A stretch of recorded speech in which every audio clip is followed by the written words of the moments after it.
From United Nations Television, this is UN in Action.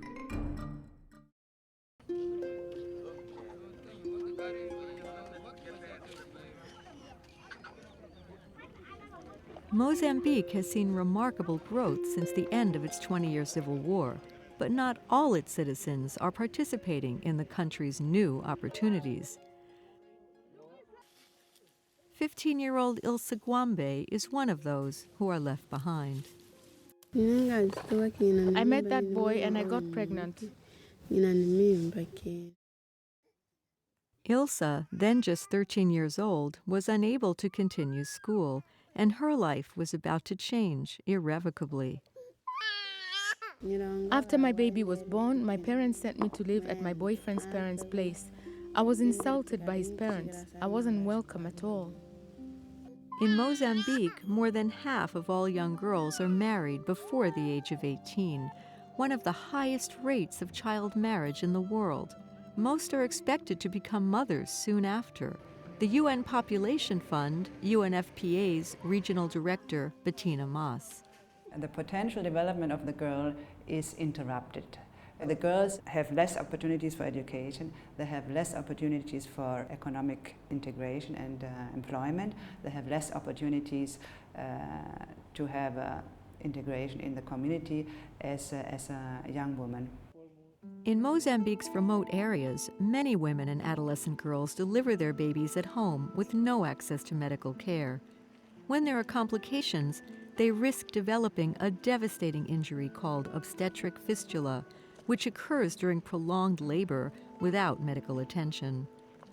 Those affected are left with chronic incontinence, and in most cases, a stillborn baby. 16-year-old Asita Malanga was just 14 when she got pregnant. With her young husband away working in South Africa and the nearest clinic 2 hours away, she had no choice but to give birth alone. But there were complications and no medical care on hand to help. After the delivery, my baby was very weak and died. I called for help. I was very upset, and I realized that I couldn't walk. Asita had developed a fistula. Over 2,000 new cases are reported annually in Mozambique. These child marriages are a big problem because the girls are just not prepared for pregnancy. Not only are their bodies not ready, but they are also not able to make the best choices for the baby. Dr. Michake Martin Tembe has recently been trained in fistula repair as part of the UNFPA coordinated campaign to end fistula. In the first 3 months of 2013, Dr. Tembe had already treated almost 20 fistula patients, many of them, like Asita, still in their teens. But many women affected by fistula never receive medical attention and can be ostracized by their communities and even their own families.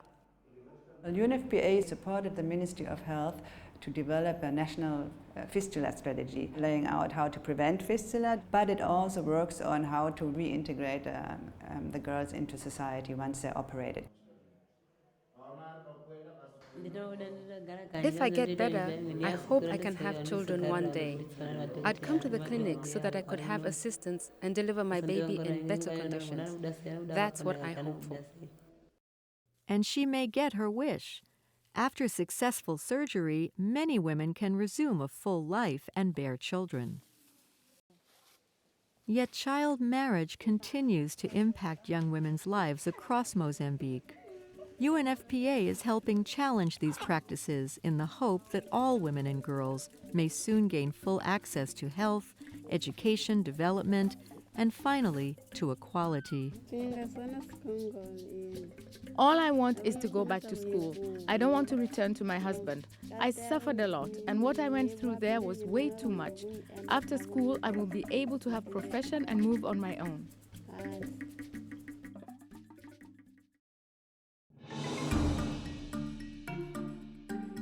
This report was produced by Guy Hubbard for the United Nations.